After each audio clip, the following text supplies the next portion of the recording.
Nosso texto hoje vai ser para encerrar o capítulo 4, então ele vai do 25 até o 32. Diz o seguinte a palavra do Senhor: Portanto, cada um de vocês deve abandonar a mentira e falar a verdade ao seu próximo, pois todos somos membros de um mesmo corpo. Quando vocês ficarem irados, não pequem. Apaziguem a sua ira antes que o sol se ponha, e não deem lugar ao diabo. O que furtava, não furte mais. Antes, trabalhe, fazendo algo de útil com as mãos, para que tenha o que repartir com quem estiver em necessidade. Nenhuma palavra torpe saia da boca de vocês, mas apenas a que for útil para edificar os outros, conforme a necessidade, para que conceda graça aos que a ouvem. Não entristeçam o Espírito Santo de Deus, com o qual vocês foram selados para o dia da redenção. Livrem-se de toda amargura, indignação e ira, gritaria e calúnia, bem como de toda maldade. Sejam bondosos e compassivos uns para com os outros, perdoando-se mutuamente, assim como Deus os perdoou em Cristo. Amém? Vamos orar. Senhor nosso Deus, nós te damos graças por esta rica manhã de domingo que o Senhor nos concede. Mais uma semana para desfrutarmos das benesses das tuas mãos. Nos ajuda nesse momento, através do teu Santo Espírito, a considerar na tua palavra e a extrair as lições necessárias para continuarmos vivendo para a tua honra e glória. Assim oramos no nome de Jesus. Amém. Os irmãos podem se assentar, mantenha a sua Bíblia aberta nesse texto que nós vamos brevemente meditar nessa manhã. Semana passada, no último sermão, nós vimos que Paulo traçou um contraste entre o modo de pensar e agir dos não convertidos e o modo de pensar e agir dos filhos de Deus, do versículo 17 até o versículo 24. E a linguagem utilizada nos versículos 22 a 24, os três últimos, nos ajudou a compreender que, como novas criaturas, nós devemos nos despir do velho homem, das roupas desgastadas e sujas do velho homem, renovar a nossa mente e revestir-se de Cristo, que nos confere justiça e santidade provenientes da verdade. E hoje nós vamos continuar a ver as orientações do apóstolo quanto ao procedimento dos filhos da luz. Então, semana passada você meditou juntamente comigo procedimentos dos filhos da luz. Hoje é procedimentos dos filhos da luz, parte 2. E aqui ele vai falar dos mais variados aspectos que compõem a vida humana. Não simplesmente a comparação entre como éramos e como devemos ser, mas questões bem particulares dessa vida, aspectos que precisam ser considerados e não negligenciados por quem foi feito nova criatura. Versículo 25 nos traz o seguinte: portanto, uma vez que a gente já meditou em tudo aquilo da semana passada, uma vez que vocês já são nova criatura, uma vez que vocês já sabem como vivem os gentios na inutilidade dos seus pensamentos e que não podem continuar vivendo dessa maneira, uma vez que vocês sabem que devem despir-se do velho homem, renovar a vossa mente e também se revestir de Cristo, agora cada um de vocês deve abandonar a mentira e falar a verdade ao seu próximo, pois todos somos membros de um mesmo corpo. Veja só, se nós fomos salvos para uma vida de justiça e santidade provenientes da verdade, e quem é a verdade? Cristo. Falar a verdade precisa ser algo natural para nós. Você não precisa ter dúvida quanto ao que deve falar. Mas falando a verdade eu vou magoar determinada pessoa, eu não gostaria que ela ficasse triste comigo.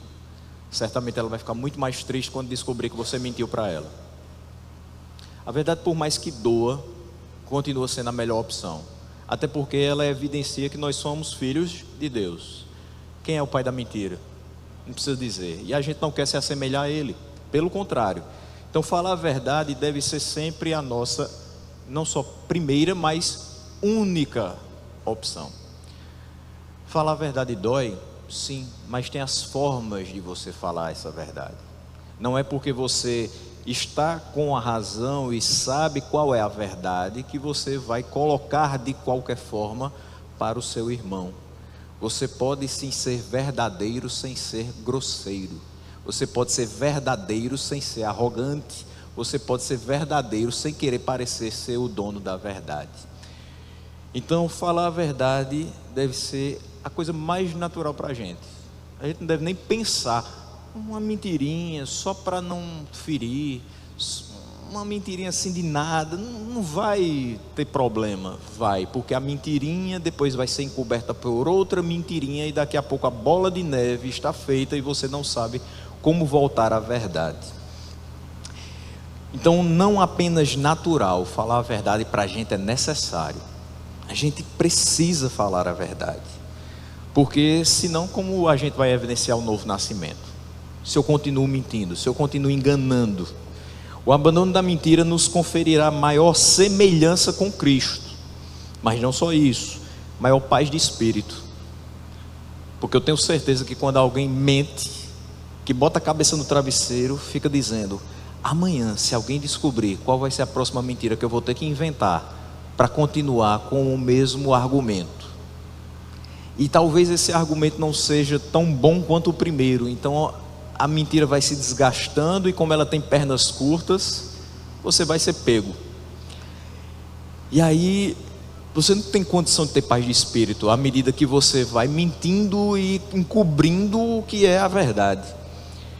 Mas não somente você vai ter mais semelhança com Cristo, vai ter mais paz de espírito, mas vai ter mais credibilidade com as pessoas do seu convívio.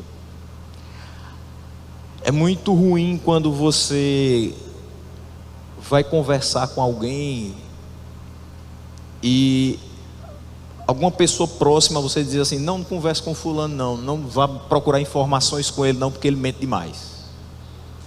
E a gente tem algumas expressões próprias da nossa vida popular, que é: ele mente que não sente, fulano mente por esporte. E tem gente que é assim. Tem gente que pode falar a verdade, não vai se prejudicar falando a verdade, não tem nada a ver com ela, mas ela prefere mentir. Não sei porquê. Às vezes para aparentar ser maior, melhor do que realmente é. Às vezes simplesmente porque não tem um temor a Deus. Na realidade, todas as vezes é porque ela não tem o temor a Deus. Porque não tem motivação que justifique a mentira. Não tem. E aí a gente vai perdendo a credibilidade. Fulano mente, então não conto nada para ele, porque ele vai mentir a seu respeito. Fulano mente, não busque saber nada a respeito de outra pessoa a partir dele, porque ele vai mentir sobre aquela pessoa. E é muito chato quando você não pode acreditar naquela pessoa, porque às vezes ela vai falar a verdade e mesmo assim você não acredita, porque já foi alvo das suas mentiras tantas vezes. E uma outra questão pela qual nós não devemos mais utilizar da mentira, mas abandoná-la e falar a verdade ao nosso próximo, é porque nós somos membros de um mesmo corpo. Nós fomos alcançados pela mesma graça. Nós fomos unidos pelo mesmo propósito de promover a glória de Deus. Nós somos movidos pelo mesmo propósito de proclamar as grandezas daquele que nos chamou das trevas para a sua maravilhosa luz. E nada mais coerente que nós estejamos na mesma sintonia, falando a verdade uns aos outros. É assim que nós devemos viver, abandonando a mentira e falando a verdade uns aos outros, porque nós somos membros do mesmo corpo. E aí, após falar a respeito da mentira que nós devemos abandonar e utilizar sempre da verdade com o nosso próximo, ele vai endereçar-nos agora um outro aspecto da vida, que é a ira. Versículo 26, ele diz: quando vocês ficarem irados, não pequem, apaziguem a sua ira antes que o sol se ponha. É óbvio que quando você é convertido, você não fica sem emoções. Ninguém dá uma topada numa calçada irregular e diz assim: oh, que maravilha, topada maravilhosa, eita, como eu estou feliz, cabeça do dedo agora sangrando, né? Maravilha. Não, é óbvio que você pensa 1001 coisas, inclusive que o velho homem pensaria. Mas as nossas emoções, por mais que não sejam retiradas, enquanto novo homem, precisam ser substituídas, precisam ser purificadas. Dói, mas Deus é mais. Eu fui prejudicado, mas eu não vou deixar que isso tome meu coração. Eu fui traído, mas Cristo também foi. Eu estou sendo perseguido, mas quem disse que eu não seria? A minha vida tem sido complicada, tem sido truncada, mas ninguém disse que seria fácil. Apesar das aflições, eu posso ter bom ânimo. Veja que as nossas emoções precisam ser equilibradas, no sentido de que as dores virão, os problemas virão, as emoções virão, mas elas não podem ser mais evidenciadas como antes, elas não podem ser mais vivenciadas como antes. Eu não posso me irritar por qualquer coisa. Eu não posso viver o tempo todo da minha vida dizendo: eu sou iracundo mesmo, eu sou um pavio curto, eu sou assim. Não, a gente não foi criado nem foi chamado para ser assim o tempo todo. Foi feita uma transformação na nossa vida, e essa transformação passou por todos os aspectos, todas as áreas dela. Então eu posso até reconhecer que meu velho homem era extremamente irritado com as coisas, que eu perdi a paciência com pouquíssimos problemas, mas hoje eu não sou esse velho homem.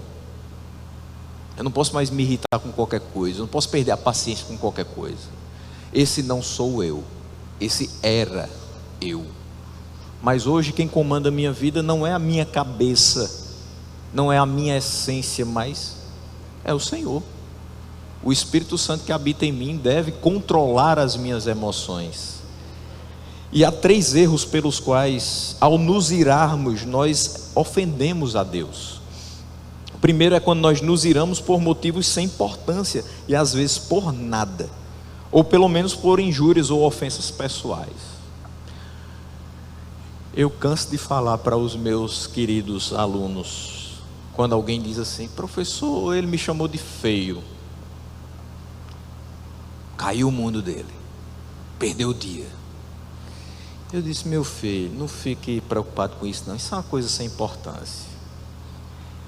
Ele vê você achando que você é feio, mas sua mãe olha para você e diz que você é lindo. Você olha no espelho e você vê beleza. É algo que é subjetivo. Uns vão ter uma opinião e outros vão ter uma opinião diversa. Não se irrite por conta disso. E aí chegou outra pessoa e disse: mas ele falou que eu sou mentiroso. Eu disse: mas você usou da verdade? Usei. Então fique com a verdade, continue dizendo a verdade, mesmo que alguém lhe calunie. E nós vamos ser caluniados, nós vamos ser vilipendiados pelas mais diversas questões, mas a gente não pode levar isso ao pé da letra e deixar que o nosso coração se perca nesses sentimentos, se irá por motivos sem importância. Fui ao mercado, esqueci um item, agora eu vou sair quebrando tudo dentro de casa. Cheguei em casa e o almoço não está pronto, vou me irar com minha esposa por conta disso. Meu filho não fez aquilo que eu pedi, vou quebrá-lo de cima a baixo, porque ele me desobedeceu. Não é assim. Nós ofendemos a Deus quando nos iramos por motivos sem importância, por coisas que nós poderíamos simplesmente relembrar as pessoas novamente do que nós queríamos. É tão melhor. A gente não ocupa o coração com sentimentos pesados. O segundo é quando nós vamos longe demais e nos deixamos levar pelo excesso emocional. Tem gente que é muito intenso, tem suas vantagens. Quando você ama demais, quando você quer dar muita assistência aos outros, quando você ajuda demais, quando você é caridoso demais, você é generoso demais, quando você é gentil demais, isso é muito bom. Mas quando você vai longe demais na ira, quando você pega pesado demais, quando você erra a mão na disciplina, quando você erra a mão no conselho, quando você fala às vezes até a verdade, mas de uma forma muito irada, você também está ofendendo a Deus. E o terceiro é quando a nossa ira, que deveria ser direcionada contra nós próprios ou contra os nossos pecados, se volta contra os nossos irmãos. Às vezes a gente diz assim: eu estou com tanta raiva porque eu estou vendo fulano errar. Fulano tem pecado nesse aspecto e parece que não tem percebido que tem pecado. Ele está sendo recorrente no mesmo erro. Meu Deus do céu, ele não enxerga que está pecando. Você também tem esse tipo de atitude. Eu também tenho esse tipo de atitude em alguma coisa. Nós precisamos nos corrigir. Essa ira correta por conta do pecado, por conta dos nossos erros, deve se voltar para nós e não contra os nossos irmãos. Quando eu observar que o meu irmão tem sido recorrente nas suas falhas, eu preciso observar o quão recorrente eu tenho sido nas minhas.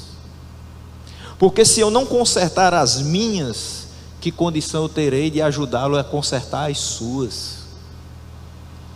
Muitas vezes eu vou estar sendo hipócrita, porque aquilo que ele erra é a mesma coisa que eu erro também. Como eu vou dizer para alguém: olha, não coma açúcar que faz mal, mas eu como? É uma questão bem básica, né? Mas mostra a falta de coerência. Para que eu possa falar com alguém a respeito do seu erro, eu preciso não cometer o mesmo e ter as condições necessárias para ajudá-lo a acertar. Portanto, Paulo emprega aqui apropriadamente uma conhecida passagem, Gênesis 45, 24. Nessa passagem, José se despede dos seus irmãos, que vão retornar para Jacó, dizendo: olha, José não só está vivo, mas ele é governador do Egito. E nessa passagem ele diz: depois despediu-se dos seus irmãos, e ao partirem disse-lhes: não briguem pelo caminho. Se acontecer alguma coisa entre vocês, tenham calma, não fiquem discutindo, não briguem pelo caminho. E ele destaca aqui qual é o limite da ira: irai-vos, mas não pequeis.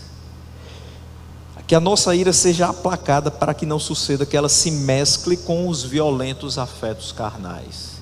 Quem se irrita muito pode fazer coisas das quais vai se arrepender por toda a vida. Por exemplo, um marido que levanta a mão para sua esposa no momento de ira, pode ter certeza, até o fim da sua vida ela vai se lembrar do dia que você levantou a mão para ela. Porque essa mão pode ter não descido até o seu corpo, mas a intenção foi muito bem explicitada. Às vezes você vai quebrar uma panela, você vai quebrar um vaso, você vai jogar um objeto na parede, é porque você não quer jogar nela. Isso está errado. Às vezes você vai se irando falar coisas que obviamente não deveriam nem ter passado pela sua mente. Quem diz às vezes esquece, quem ouve dificilmente vai esquecer. É aquela famosa história de quem leva a tapa vai ficar doendo sempre, nem que seja na memória. Então pense antes. Se você se irar, peça a Deus que o domine, para que você não peque. E ele completa o versículo 26 dizendo o seguinte: apaziguem a sua ira antes que o sol se ponha. A nossa ira precisa durar pouquíssimo tempo, porque a sua constância pode nos deixar cauterizados, calejados. A gente se ira tanto que agora isso parece ser o nosso normal.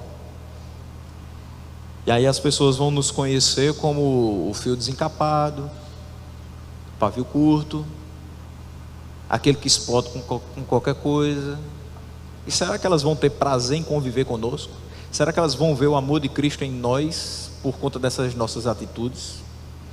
É algo a se pensar. Então, quando nós nos irarmos, que nós relutemos contra esse sentimento, e antes que o sol se ponha, que ele vá do nosso coração. Não deixe isso tomar vulto, se avolumar na sua vida, porque certamente acontecerá algo que o versículo 27 vai nos trazer. E não deem lugar ao diabo. Coração irado é um terreno fértil para a atuação maligna. O pecado em geral se deve aos nossos desejos maus. O que é que eu estou querendo dizer aqui com isso? É que não necessariamente tudo que você faz enquanto pecado é ação maligna. É fruto da nossa natureza. A gente não pode agir como, certamente quase todo mundo aqui já participou de algum culto em que uma irmã cantora ou um irmão que gosta de louvar levava o CD dentro da Bíblia, o CD todo arranhadozinho. Quando o irmão do som colocava lá no DVD, naquele aparelho de som, aí não pegava, né? Ficava girando. E ela dizia: ai, Jesus, isso é coisa do Satanás. O inimigo não quer deixar que eu louve hoje. Não, irmão, o CD está arranhado. O problema não era o diabo, o problema era o equipamento que você estava usando.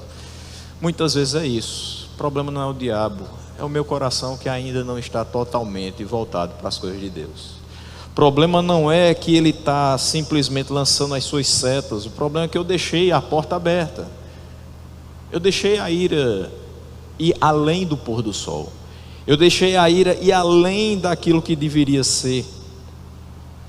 Então os nossos desejos maus são a origem e a força motriz desse pecado. Tiago 1, 13 e 14 nos diz o seguinte: quando alguém for tentado, jamais deverá dizer: estou sendo tentado por Deus.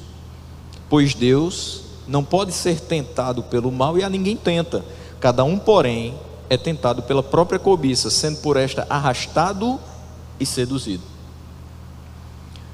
Então, muito mais que as tentações diretas do diabo, a nossa natureza pecaminosa é o motivo do pecado em geral. Satanás, no entanto, pode utilizar os nossos pecados, sobretudo os que, como a ira, se dirigem ao próximo, contra o próximo, para levar a efeito um mal maior, como as divisões entre os cristãos. Você entra por essas portas com um sentimento ruim em relação ao seu irmão. Você se irou por algo que ele fez e não foi bem esclarecido. Satanás adora esse tipo de coisa. Por quê? Porque ele vai se aproveitar desse pecado para promover a divisão entre os irmãos. E um povo fragmentado é muito fácil de ser dominado. Nós entramos aqui com o mesmo objetivo, com a mesma ideia, com a mesma vontade, na mesma sintonia, mas se tiver um que não estiver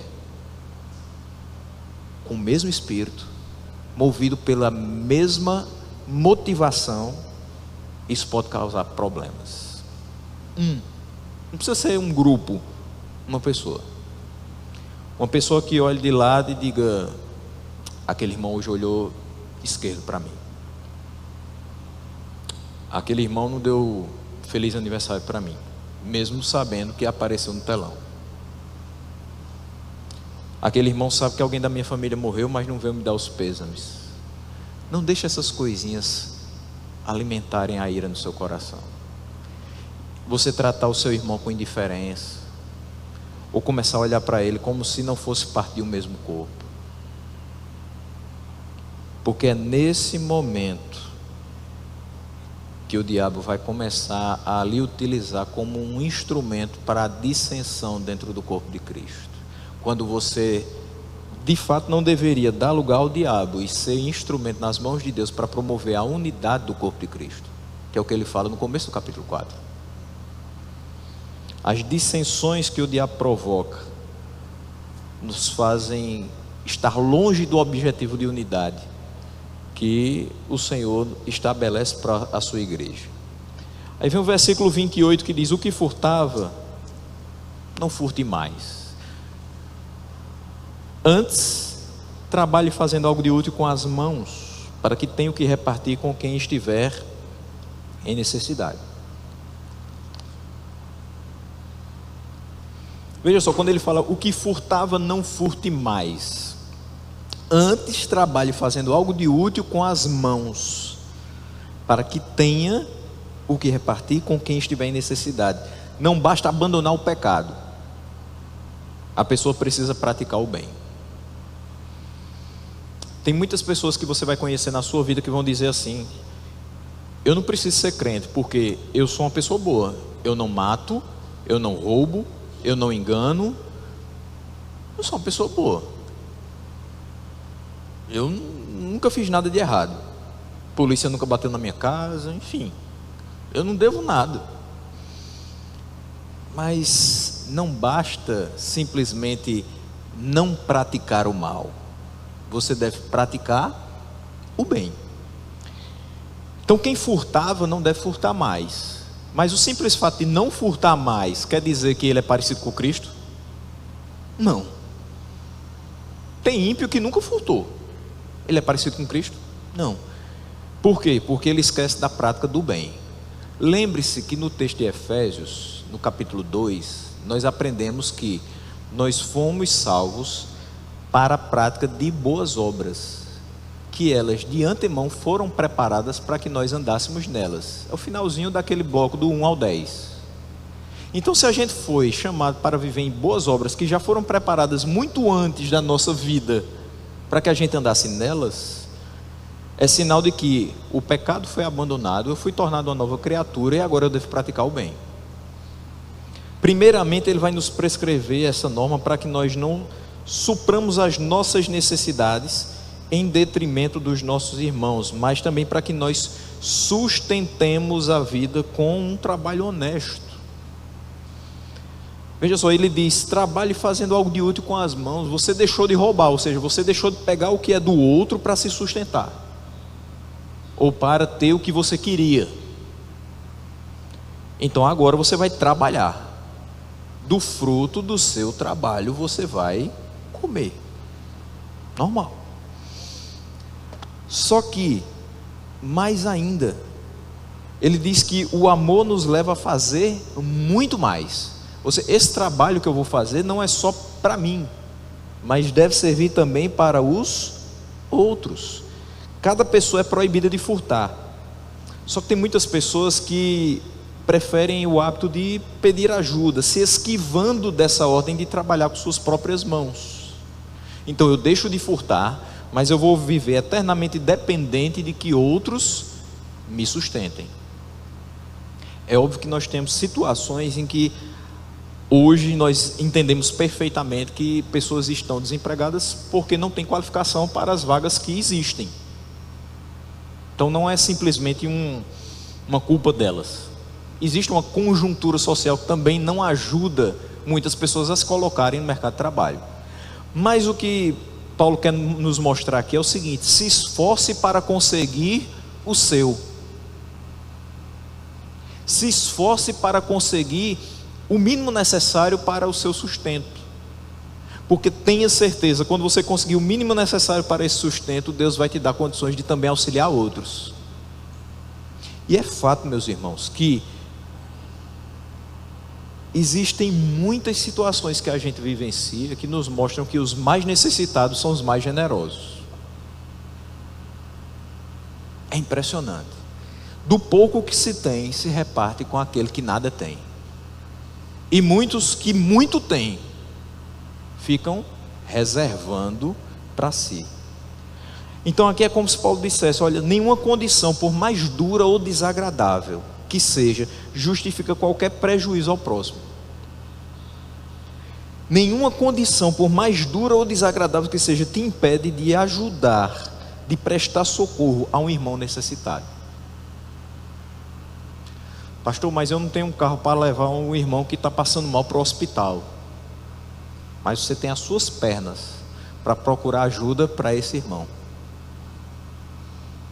Eu não tenho um carro, mas na minha rua deve ter alguém que está à disposição com um carro para levar o meu irmão que está passando mal para o hospital. Certamente aquela pessoa que leva não tem condição de passar a noite toda. Então você que tem condição fica a noite toda acompanhando aquela pessoa. Não custou nada. Você utilizou suas pernas e a sua boca para avisar alguém e pedir ajuda. E agora você usa simplesmente a sua companhia para ajudar alguém que está necessitado. Tem muita coisa que a gente pode fazer que não custa dinheiro, mas ajuda profundamente os nossos irmãos necessitados. No versículo 29 ele diz: nenhuma palavra torpe saia da boca de vocês, mas apenas a que for útil para edificar os outros, conforme a necessidade, para que conceda graça aos que a ouvem. Veja só, primeiramente ele vai eliminar toda a expressão torpe da linguagem dos crentes. E aqui especificamente qual é o contexto, o que é que Paulo tem em mente, segundo aqueles que comentam esse texto. Ele compreende por essa nomenclatura de palavras torpes tudo aquilo que provoca excitamento erótico que costuma infeccionar a mente humana com a luxúria. Ou seja, tudo que for sujo, que entrou na sua mente, não deve sair da sua boca. Tudo aquilo que não faz parte do que Deus nos coloca na sua palavra, que deve ocupar a nossa mente e o nosso coração, também não deve sair da nossa boca.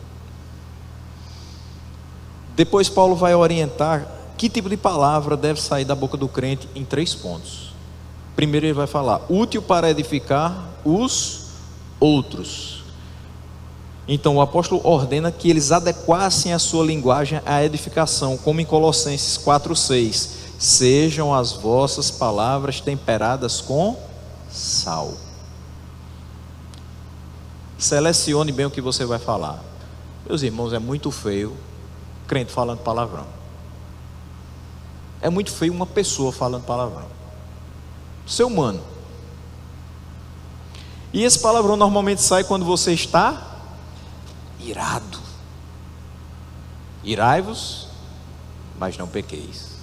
Não deem lugar ao diabo.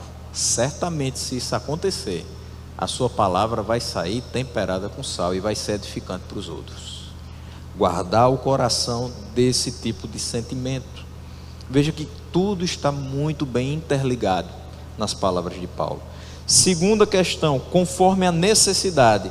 Nem sempre é o momento de você expressar a sua opinião ou emitir um parecer a respeito de uma situação. Um dos crivos pelos quais nossas palavras devem passar é: o que eu estou prestes a dizer é realmente necessário? Por isso que ele diz aqui, para edificar os outros conforme a necessidade. Você deve conhecer algum irmão que tudo quer dar um parecer, que em tudo ele tem uma resposta, mas nem sempre é a mais adequada e nem sempre é necessária. Devemos utilizar a verdade, mas devemos saber utilizar a verdade na hora certa. E quando é que você fala na hora certa a verdade? Quando é a hora que Deus determinou. Então peça a Deus, antes de falar a verdade, que Ele coloque as palavras certas na hora certa, para que o que você disser edifique seu irmão, e que não haja contenda entre vocês por conta dessa exposição da verdade. Terceira questão que ele nos mostra, para que conceda graça. Não adianta eu falar a verdade se ela não vai conceder graça. Eu preciso transmitir graça aos meus ouvintes. Esse termo graça vai significar o quê? Conforto. Tem horas que a gente vai precisar falar com alguém para confortar. Essa semana, mais uma vez, na quinta-feira, nós perdemos um professor da escola. Já estava aposentado, mas fazia pouco tempo que tinha saído da escola. Teve 2 AVCs durante seu exercício, e aos 69 anos não resistiu.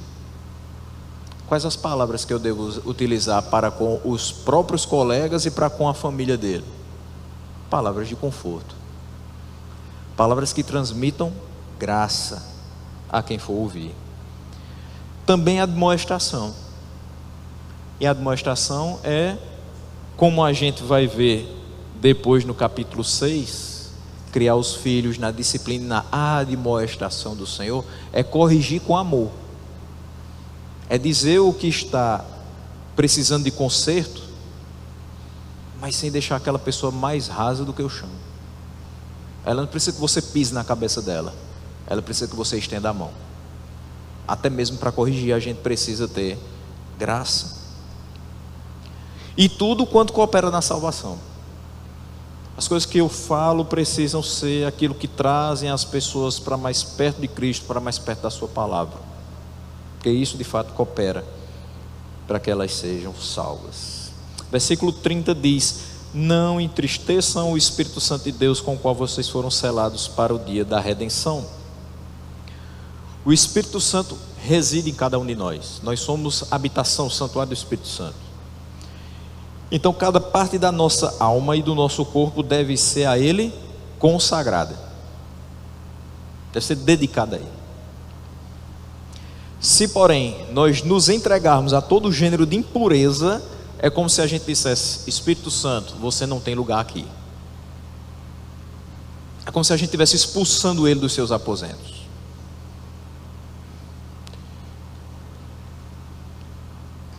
A gente às vezes já chegou a cantar: Santo Espírito, és bem-vindo aqui. E esse aqui não é só essas 4 paredes, é a minha vida, é o meu coração. Mas se o meu procedimento, se as minhas palavras dizem o contrário, eu estarei entristecendo a Ele. Para expressar isso de uma forma bem mais familiar, então Paulo vai atribuir ao Espírito Santo características humanas: alegria e tristeza. O fato de o Espírito Santo poder ser entristecido é a indicação de que ele é uma pessoa. Ele não é uma força, não. É uma pessoa que pode ser entristecido por conta das nossas atitudes e das nossas palavras. A ideia não é inédita no Novo Testamento. E é uma citação clara que Paulo faz do profeta Isaías. Olha o que diz Isaías 63, 9 e 10. Em toda a aflição do seu povo, ele também se afligiu, e o anjo da sua presença os salvou. Em seu amor e em sua misericórdia, ele os resgatou. Foi ele que sempre os levantou e os conduziu nos dias passados. Apesar disso, eles se revoltaram e entristeceram o seu Espírito Santo. Por isso ele se tornou inimigo deles e lutou pessoalmente contra eles. Se nós obedecemos a palavra de Deus, se nós seguimos a orientação do Espírito Santo, Ele estará sempre conosco, nos levantando e nos conduzindo em triunfo. Se nós entristecemos o Espírito Santo, é como se de fato nós o tivéssemos como inimigo, e Ele não vai lutar conosco, mas contra nós, porque nós não estamos com Ele. As atitudes e os comportamentos divisores proibidos no versículo 30 destroem a unidade que o Espírito estabeleceu na igreja de Cristo.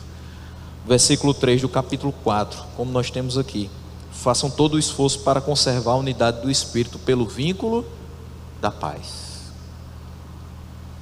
E ele diz que o Espírito Santo de Deus, com ele nós fomos selados para o dia da redenção.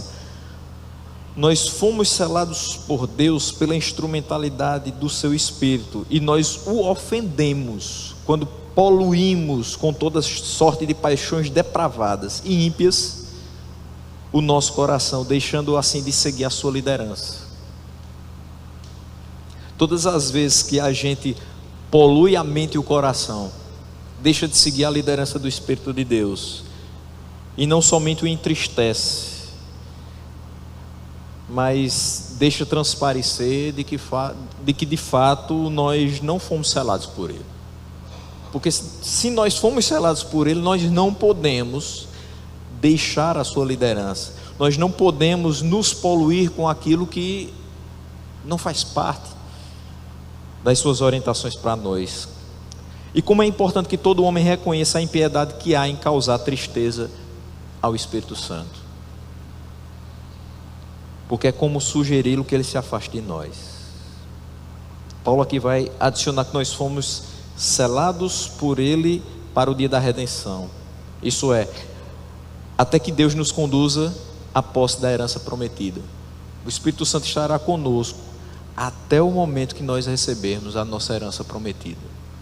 Ele vai estar nos alertando, nos orientando, nos mostrando aquilo que nós devemos e que não devemos fazer, principalmente nos momentos em que nós estamos meditando na palavra, e Ele está nos iluminar a mente para compreender o que de fato Deus quer de nós. O dia da redenção é assim chamado porque finalmente nós seremos, em toda a extensão, libertados de todas as nossas aflições. Versículo 31 nos diz: livrem-se de toda amargura, indignação e ira, gritaria e calúnia, bem como de toda maldade. Coisas como essas entristecem o Espírito Santo. Amargura. O que é amargura senão uma tristeza ou uma indignação, uma raiva que foi tomando o volume no meu coração, não foi sendo tratada, não foi perdoada, não foi discutida, e ela foi ali ficando, acumulando. E ela é como uma árvore que vai criando raízes, e nós não podemos deixar o nosso coração ter raízes de amargura. Isso entristece o Espírito Santo. Ele fala também de indignação e ira. Existe ira e indignação santas. Eu vejo alguém pregando o evangelho de forma distorcida, eu fico indignado. Mas eu não vou lá fazer justiça com minhas próprias mãos. Eu sei pelo texto de Pedro, nas suas 2 cartas, que os falsos mestres terão a ruína através das mãos do Senhor. Ele não vai deixar que os ímpios prevaleçam. Então eu fico indignado por saber da seriedade que é você pregar a palavra, a responsabilidade que você tem de encaminhar o povo de Deus em santidade diante dos seus olhos.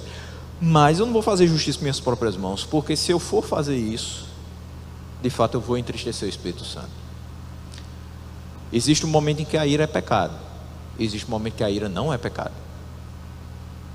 Irar-se com a injustiça, irar-se com o engano, mas mesmo assim irar, mas não pecar. Existe o limite. Gritaria e calúnia, disputas ruidosas, gritarias, ofensas. A gente não ganha nada com isso. Hoje pela manhã eu comentava com a Angélica a respeito de uma discussão totalmente diferente de outra que eu tinha assistido. Então, aquela pessoa conseguia convencer com 3 palavras o seu interlocutor sem levantar a voz, sem levantar da cadeira, sem apontar o dedo no rosto. Se você tem a razão, você não precisa altear a voz. Se você tem a razão, você não precisa ir para cima da pessoa com quem você está dialogando. Quem mais tem razão, mais baixo fala.